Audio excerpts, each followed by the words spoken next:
आज मी तुम्हाला एक सुंदर गोष्ट सांगणार आहे. ही गोष्ट आपल्याला एक प्रश्न विचारते.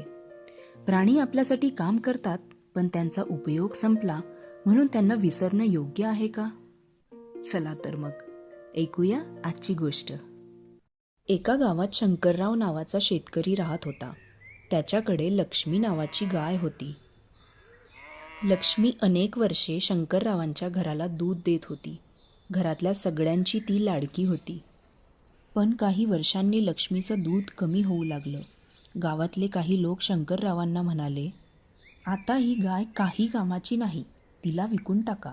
शंकरराव विचारात पडले, पण मग त्यांना आठवलं, ही लक्ष्मी फक्त दूध देणारी गाय नाही, तिनं आमच्या घराचं पोट भरलं आहे.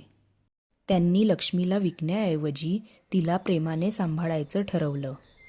शंकरराव रोज तिला वेळेवर चारा, पाणी आणि तिचा गोठाही स्वच्छ करून ठेवत. शंकररावांची मुलगी रोज तिच्याशी बोलायची, तिला हात फिरवायची. काही दिवसांनी लक्ष्मी आजारी पडली. शंकररावांनी तिला डॉक्टरांकडे नेलं. योग्य उपचार आणि काळजीमुळे लक्ष्मी पुन्हा बरी झाली.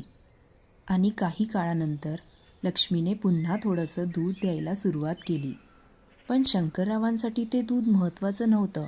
त्यांच्यासाठी महत्त्वाचं होतं कर्तव्य आणि माणुसकी. हे पाहून गावकऱ्यांना एक गोष्ट समजली. प्राणी आपल्यासाठी काम करतात, पण उपयोग संपला म्हणून त्यांना टाकून देणं चुकीचं आहे. तर कशी वाटली आजची गोष्ट? अशाच नवनवीन गोष्टी ऐकण्यासाठी चॅनलला फॉलो करा.